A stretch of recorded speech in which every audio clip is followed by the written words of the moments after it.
Bharatiya Janata party comment చేస్తోంది sir. CM Revanth ధర్నా విడ్డూరం, అదానిపై మాట్లాడే నైతిక హక్కు కాంగ్రెస్ పార్టీకి లేదు.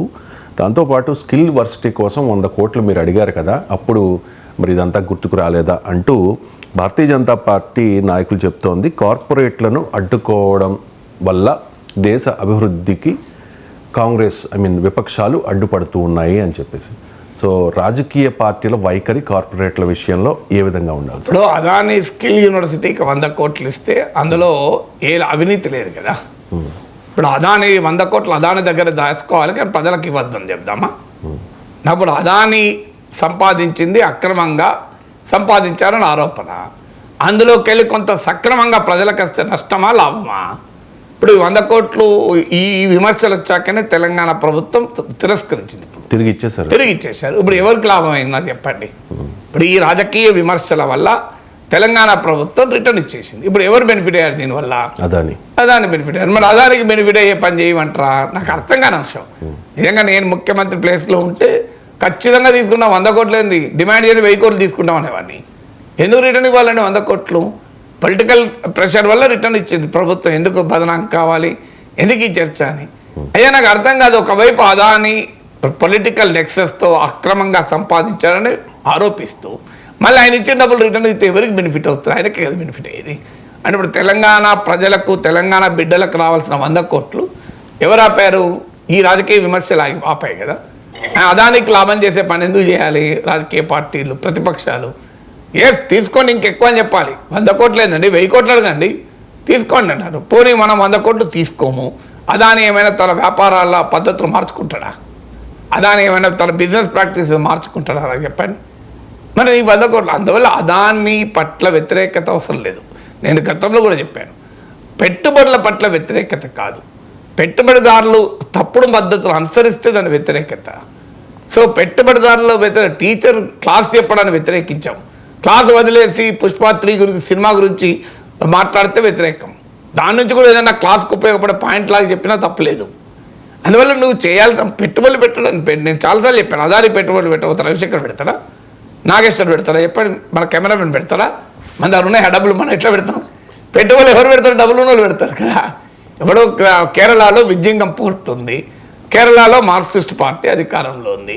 వాళ్ళ సిపిఎం ప్రోగ్రాం చూడండి మీరు, బడా బుర్జువాల భూస్వామ్య వ్యతిరేకత అని ఉంటుంది. బడా పెట్టుబడిదారులను అంతం చేయడమే మా లక్ష్యం అని రాజకీయ సైద్ధాంతిక దృక్పథం కలిగిన party communist party. Even Congress కన్నా ఆ రకమైన రాజకీయ రాజ్యాంగ సైద్ధాంతిక దృక్పథం లేదు, పొలిటికల్ ఐడియాలజికల్ ఓరియంటేషన్ లేదు కదా. మీరు సిపిఎం ఐడియాలజీ ఏంటి? బిగ్ కార్పొరేట్స్ను అంతం చేయాలని. మరి బెంగాల్లో వామపక్ష ప్రభుత్వం టాటాలను ఆహ్వానించలేదా సింగూర్ ప్రాజెక్టుకు?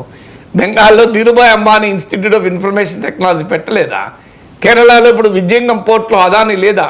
అంతకుముందు కాంగ్రెస్ ప్రభుత్వం కాంట్రాక్ట్ కుదుర్చుకుంది, సిపిఎం ప్రభుత్వం దాన్ని కంటిన్యూ చేస్తుంది కదా. అందువల్ల మనకు అర్థం కావాల్సింది, అదాని పెట్టుబడులను ఎవరు వ్యతిరేకించడం లేదు. Adani political nexus. ఇప్పుడు అదాని నుంచి పవర్ కొనడం తప్పని వరంలే 1750 కోట్లు ముడుపులు చెల్లించి 25 ఏళ్ల వరకు ఒప్పందం చేసుకొని రేపు భవిష్యత్తులో ధరలు పడిపోయే అవకాశం ఉన్నా కూడా ఒప్పందం చేసుకుంటే దాన్ని ఎవరైనా వ్యతిరేకిస్తున్నారు. క్రోనిజాన్ని వ్యతిరేకిస్తున్నారు, క్యాపిటలిజాన్ని కాదు. Capitalism is different from cronyism. Cronyism అంటే ఏంటిదంటే ఆశ్రిత పెట్టుబడిదారి విధానం. రాజకీయ నాయకత్వంతో ఉన్న సాన్నిహిత్యాన్ని ఉపయోగించుకొని వాళ్ళ వ్యాపార పరంగా లాభాలు పొందడానికి క్రోనిజం అంటారు. దాన్ని వ్యతిరేకించేది. ఇప్పుడు రోడ్ వేయడం, ఒక కాంట్రాక్టర్ రోడ్ వేస్తాడు, దాన్ని ఎవరైనా వ్యతిరేకిస్తారా? కానీ కాంట్రాక్టర్ 100 రూపాయలు అయ్యే రోడ్డును 500 చేస్తే అప్పుడు వ్యతిరేకిస్తాం. రోడ్ వేయడానికి కాంట్రాక్టర్ అయిపోతే ఎవరు వేస్తారండి? నేను వేస్తున్నా, నా పని కాదు కదా. నేను నా పొద్దున్న అధ్యయనం చేయడం, మాట్లాడడానికి నాకు పని ఉంది. నాగేశ్వర రోడ్ వేస్తాడా? రోడ్ వేయాల్సిందిగా రోడ్ వేసే కాంట్రాక్టర్ వేస్తాడు. కాంట్రాక్టర్ రోడ్ వేయడానికి మనం వ్యతిరేకిద్దామా? కాంట్రాక్టర్లు దోచుకుంటున్నారు, రోడ్లు వేయొద్దు అంటే మరి ఎట్లా కలుగుతుందండి? కాంట్రాక్టర్ దోచుకుంటున్నారు, రోడ్లు వేయొద్దు అంటే అర్థం ఉంటుందా? కాంట్రాక్టర్లే రోడ్లు వేస్తారు. అయితే 100 రూపాయలు అయ్యేదాన్ని 110, 120 రీజనబుల్ రేట్ ఆఫ్ రిటర్న్ పెట్టుకొని ఆ లాభానికి రోడ్ వేయండి. 100 రూపాయల రోడ్డు 200 వేసి, నాణ్యత లేకుండా నాసిరకం రోడ్ వేసి ఒక్క వాహనాన్ని కొట్టుకుపోయే రోడ్ ఎత్తే తప్పు. అందువల్ల కాంట్రాక్టర్ రోడ్ వేయడాన్ని వ్యతిరేకించకూడదు, అది నాసిరకం ఉండి క్వాలిటీ లేక ఒక్క వర్షానికి కొట్టుకపోయే అడ్డగోలుగా రేట్ చెప్పేస్తే తప్పు. అందువల్ల ఏది రైట్ ఏది రాంగ్ అనే మనకు క్లారిటీ ఉండాలి. కార్పొరేట్లను ఎందుకు వ్యతిరేకిస్తున్నారు ఇప్పుడు రాజకీయాల్లో అంటే, భారతదేశ అభివృద్ధిలో ఇవాళ కార్పొరేట్ల నిర్వహించాల్సిన పాత్ర నిర్వహిస్తలేరు. ఎందుకు నిర్వహిస్తలేరంటే ఒకటి ఉదాహరణ చెప్తాను మీకు. నరేంద్ర మోడీ ప్రభుత్వం 2019 సెప్టెంబర్లో భారీగా కార్పొరేట్ ఇన్కమ్ ట్యాక్స్ తగ్గించారు, అరౌండ్ 10% తగ్గించారు. దీనివల్ల పార్లమెంటరీ స్టాండింగ్ కమిటీ రిపోర్ట్ ప్రకారం 1,86,000 కోట్లు లాభమైంది.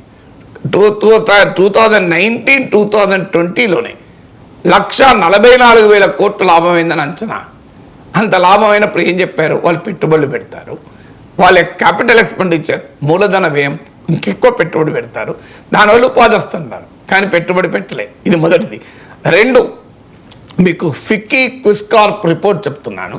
ఈ రిపోర్ట్ ప్రకారము మీకు వేజెస్ ఒక కార్పొరేట్ లిస్టెడ్ కంపెనీల్లో వేజెస్ పైన చేసే ఖర్చు పెరగడం లేదు. మీకు ఉదాహరణ రంగాల వారిగా కూడా చెప్తాను. మీకు హైయెస్ట్గా 0.8 to 5.4% లాస్ట్ 5 ఏళ్లలో. అంటే 5 ఏళ్ళు ఎందుకు రెఫరెన్స్ అంటే 2019లో వీరికి 10% తగ్గించి 1,86,000 కోట్లు కార్పొరేట్లకు లాభం చేస్తే వేతనాలు ఎంత పెరిగాయి ఈ 5 ఏళ్లలో అనేది ఈ ఫిక్కీ క్విస్కార్ప్ రిపోర్ట్ ప్రకారం 0.8 to 5.4% పెరిగాయి. ఆయన కాంపౌండ్ యాన్యువల్ గ్రోత్ రేట్ ప్రతి ఏటా ఐటీ రంగంలో 4.4%, మీకు రిటైల్ రంగంలో 3.7%, లాజిస్టిక్స్ రంగంలో 4.2%, మీకు ఎఫ్ఎంసీజీ రంగంలో 5.4% పెరిగింది. దేశంలో ఇన్ఫ్లేషన్ అంతగానే ఎక్కువ ఉన్నది. అంటే పెరుగుతున్న ధరలకు అనుగుణంగా కూడా మధ్యతరగతి వేతన జీవుల జీతాలు కార్పొరేట్లు పెంచడం లేదు. పైగా chief economic adviser Anant Nageswaran ఇచ్చిన రిపోర్ట్ ప్రకారము భారతదేశంలో కార్పొరేట్లు 15 ఇయర్స్లో ఎన్నడూ లేనంతగా లాభాలు పొందుతున్నారు. అంటే కార్పొరేట్ల లాభాలేమో పెరుగుతున్నాయి, వేతనాలేమో పెరగడం లేదు. దీన్ని వ్యతిరేకిస్తున్నారు. కార్పొరేట్లను కాదు వ్యతిరేకించేది. మూడో ఉదాహరణ, పర్సనల్ ఇన్కమ్ ట్యాక్స్ కన్నా కార్పొరేట్ ఇన్కమ్ ట్యాక్స్ తక్కువ వసూలవుతుంది. అంటే కార్పొరేట్లు మధ్యతరగతి వేతన జీవులు కడుతున్న ఆదాయ పన్ను కూడా కడతలేరు. అందువల్ల ఎకనామిక్ పాలసీస్ కామన్ మ్యాన్కు మధ్యతరగతికి ఉపయోగపడకుండా కార్పొరేట్లకు ఉపయోగపడుతున్నాయనేది మోడీ ప్రభుత్వం పైన విమర్శ. అంతే తప్ప కార్పొరేట్లే ఉండకూడదు, కార్పొరేట్లు అంతం చేయాలని ఎవరు అనడం లేదు కదా.